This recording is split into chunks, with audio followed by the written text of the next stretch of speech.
Beneath the eternal sands of Egypt, whispers of forbidden rituals and hidden pleasures echo, revealing a civilization's most unsettling secrets. To the modern eye, Egypt often gleams like a polished jewel of history, a world of majestic pyramids piercing the sky, gods etched into stone walls, and dynasties that carved their names into eternity. But behind the gilded masks and temple inscriptions lay another Egypt, one rarely spoken of, yet just as essential to understanding its people, a world where love, desire, and taboo blended into sacred mysteries. This was a society where sexuality was not just private behavior, but a language of gods and rulers, a force both feared and worshipped, binding life and death in ways we still struggle to grasp. The Nile River, which gave life to Egypt's fields, was also thought to carry divine potency, its seasonal floods linked to fertility and creation myths. For Egyptians, intimacy was never merely physical, it was cosmic, stitched into rituals that invoked gods like Hathor, goddess of love, and Min, the erect fertility god whose ceremonies shocked even later Greek visitors. Yet in the shadows of this reverence lurked practices that today would disturb us. Incest, sanctified as royal duty, temple rituals involving sacred prostitutes, and myths where gods themselves blurred the line between creation and violation. To understand Egypt's greatness, we must also confront this hidden river of secrets, where the most human desires collided with divine authority. This journey will not be a comfortable one. It will peel back the golden layers of civilization and reveal an Egypt that was not simply wise or majestic, but profoundly human, flawed, yearning, and sometimes dangerous in its appetites. Tonight, we step into that river. We will see how sex was a tool of power, a weapon of survival, and a mirror of fears so deep they reached into the afterlife. We will hear of gods who seduced their sisters, of kings who wed their daughters, of rituals where desire was both blessing and curse. This is not just about scandal, it is about psychology, the way a people living on the edge of the desert understood creation, death, and the fragile thread between them. Ancient Egypt was not merely a land of stone monuments, it was a land of flesh and longing, of rules broken in the name of eternity. And as we follow these hidden currents, one truth becomes undeniable. Beneath the stillness of the pyramids, the heart of Egypt beat with secrets we are only beginning to understand. From the fertile banks of the Nile rose myths where gods birthed creation itself through acts of forbidden passion and divine union. In the Egyptian imagination, existence itself was born not from silence but from desire, not from order alone but from the chaotic pulse of longing that the gods embodied. Atum, the self-created god, stood at the center of this story. In the beginning, he emerged from the dark, watery void of none, utterly alone, and in his solitude he fashioned the universe through an act the Egyptians spoke of without shame. He brought forth creation through self-pleasure, spilling life into the cosmos. His hand was not just a hand but a goddess, an extension of himself that became both lover and mother to all that would follow.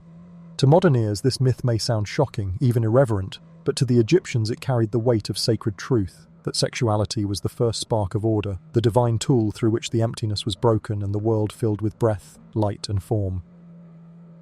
From this act of solitude came Shu, the air, and Tefnut, the moisture, and from them the unfolding chain of existence.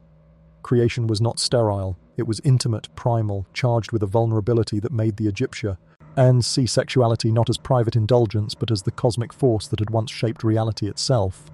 This cosmology infused everything, for if Atum's desire had birthed the world, then the human body and its longings were reflections of divine power.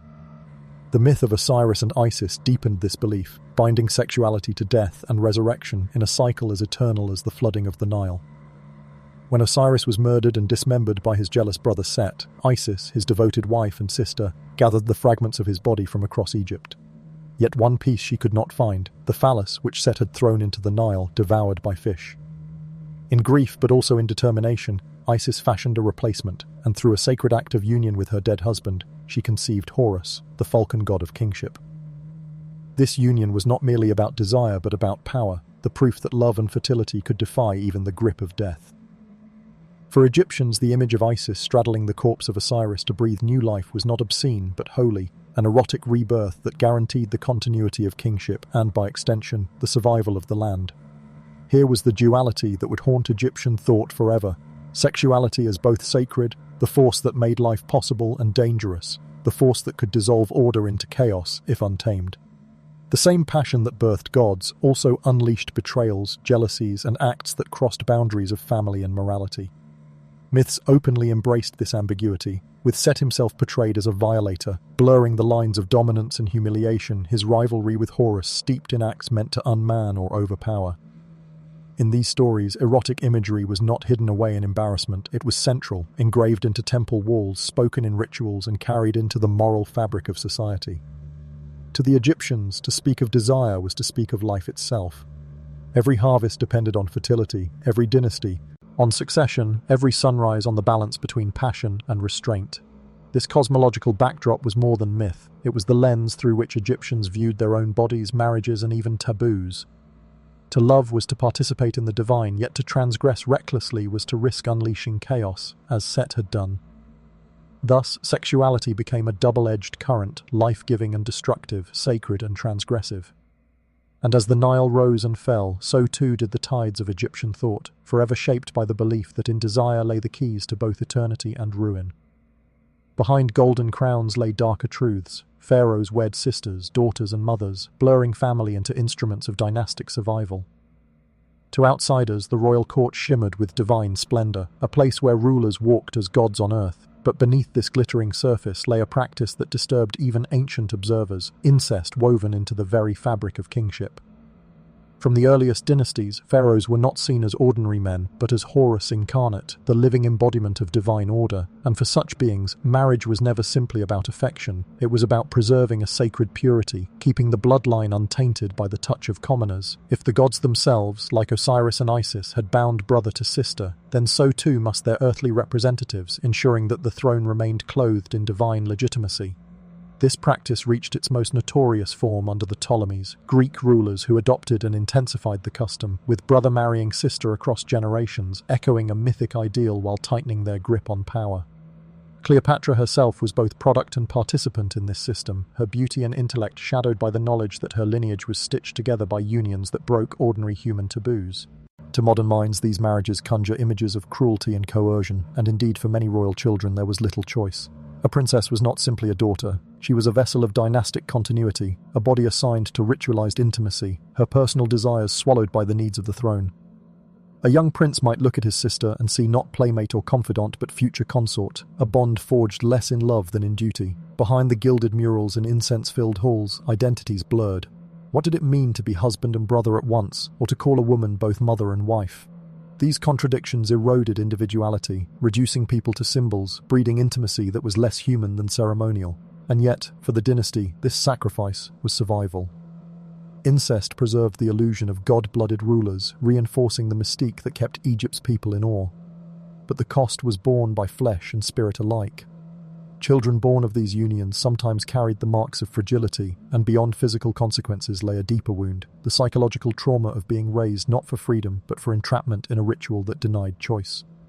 In such lives, love was a tool of politics, marriage a cage built from divine expectation. To walk as a pharaoh was to be worshipped as eternal, yet to live as one of their kin was often to be consumed by the very myths meant to sanctify them.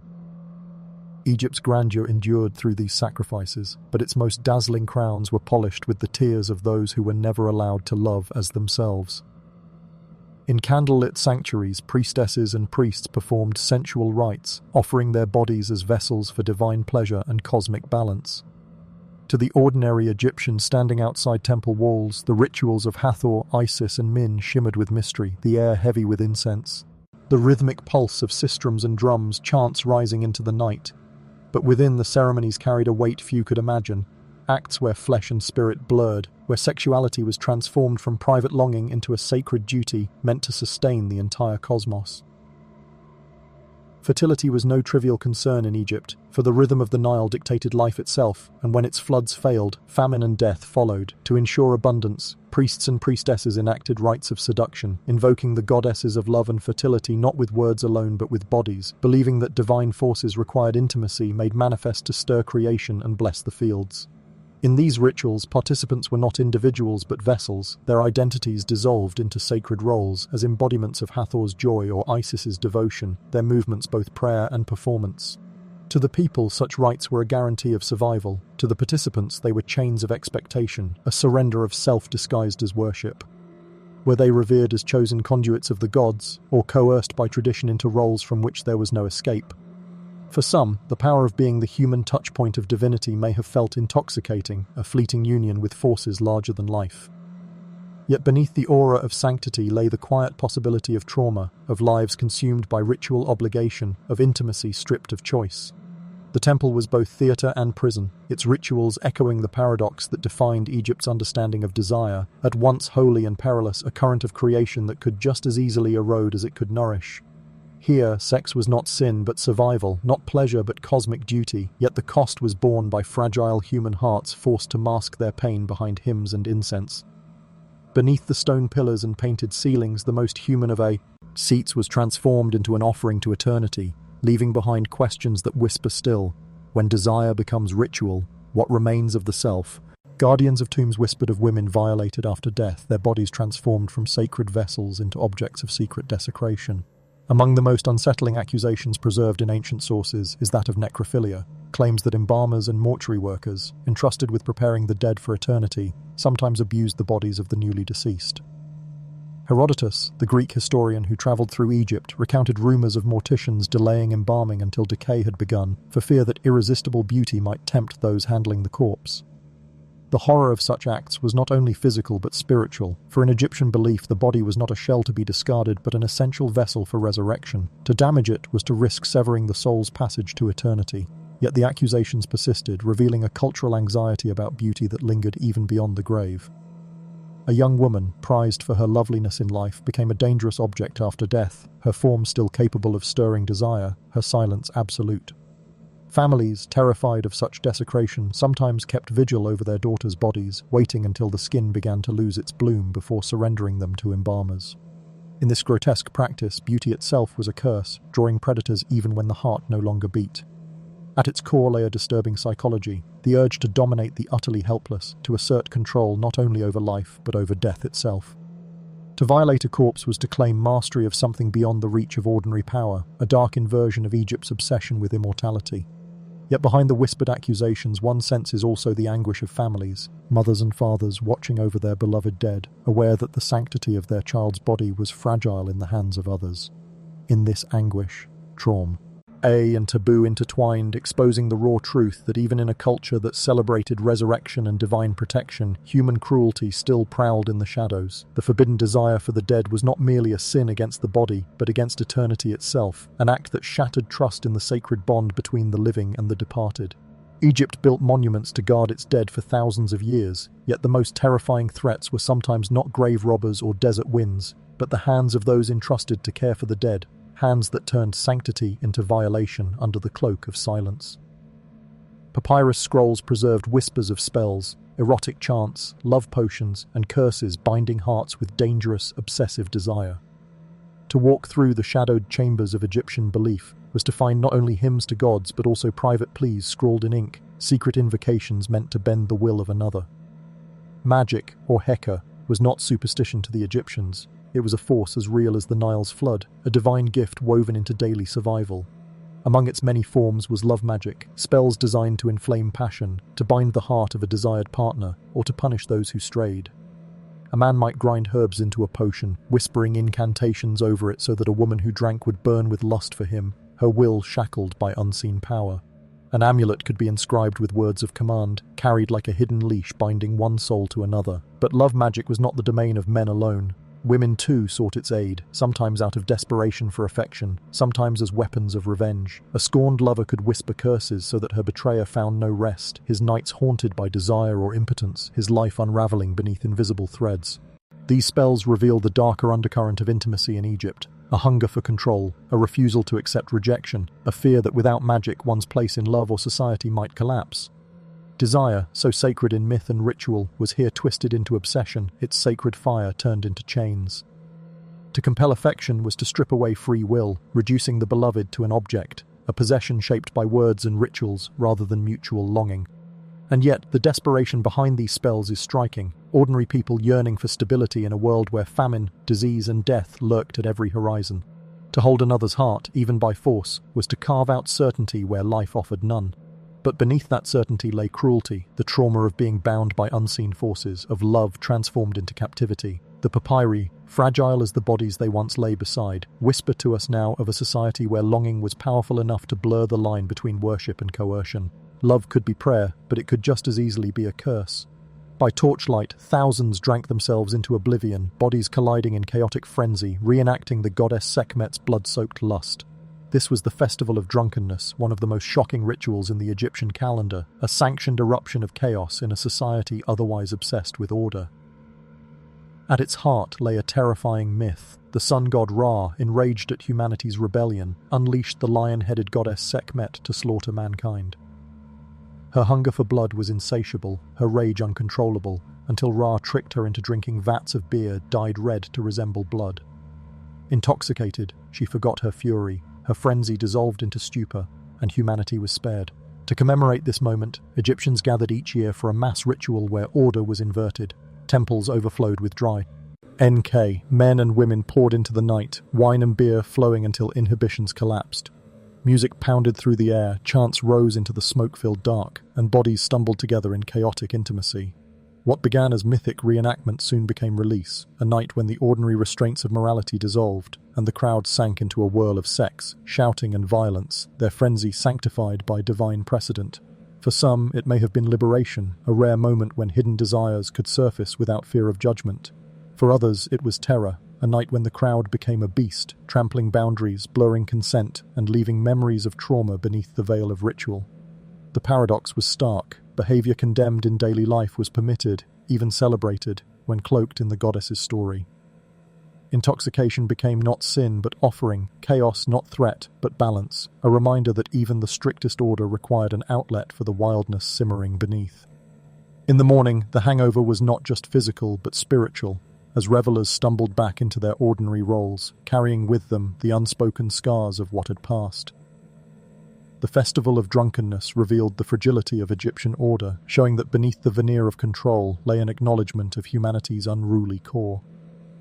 It was both safety valve and shadow mirror, a ritualized descent into chaos that exposed how close every society, even one built on stone and eternity, remains to unraveling. In tombs painted with hidden embraces, men lay together, defying norms while gods themselves blurred boundaries of gender and desire. The most famous of these is the shared resting place of Niankhkhnum and Khnumhotep, two high officials of Egypt's fifth dynasty, whose tomb depicts them not as distant colleagues but as intimate companions.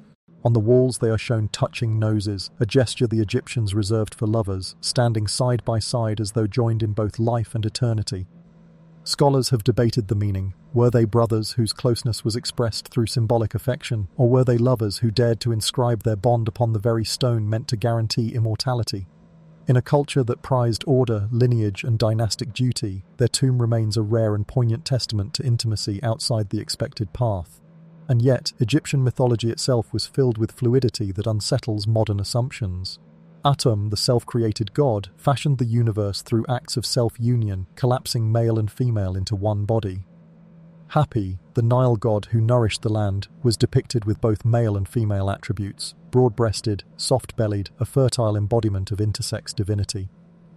Even in the mythic struggles of Horus and Set, sexuality blurred into rivalry and dominance, as their conflict was marked not only by violence but by episodes of forced intimacy meant to invert power.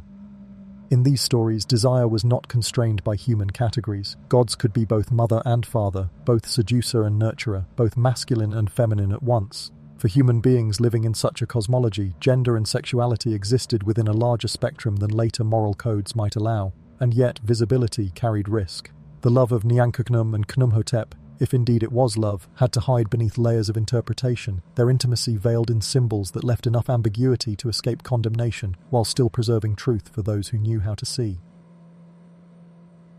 Their story reminds us of the resilience of human longing, the courage to carve affection into eternity, even when society demanded silence. In the shadows of Egypt's rigid hierarchies, where marriage often served politics and bodies were bent to ritual, there remained those who reached for one another not out of duty but out of desire, creating private sanctuaries of identity in a world that offered little space for them.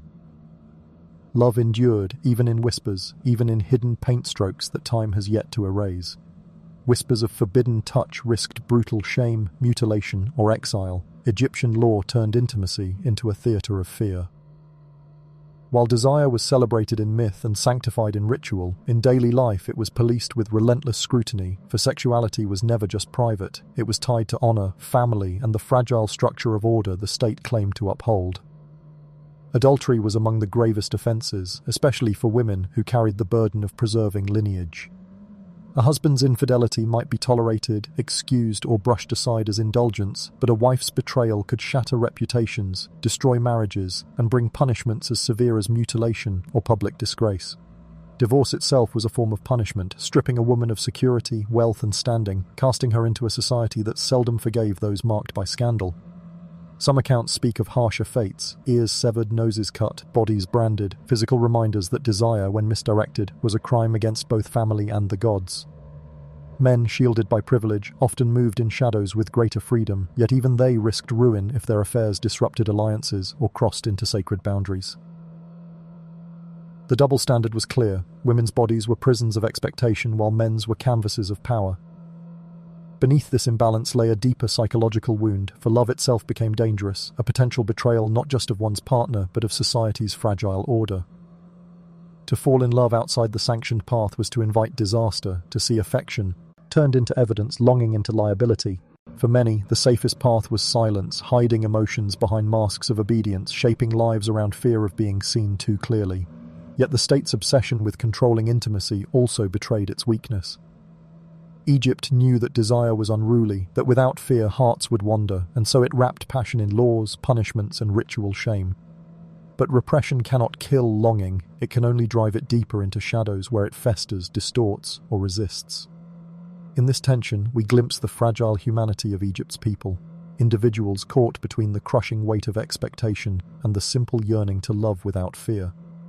The monuments stand in silence, but the laws carved in fragments tell another story: that beneath the glory of order lay countless lives marked by secrecy, shame, and the aching cost of forbidden touch. Though temples fell and dynasties crumbled, Egypt's secrets remain, haunting us with eternal echoes of power, trauma, and forbidden love.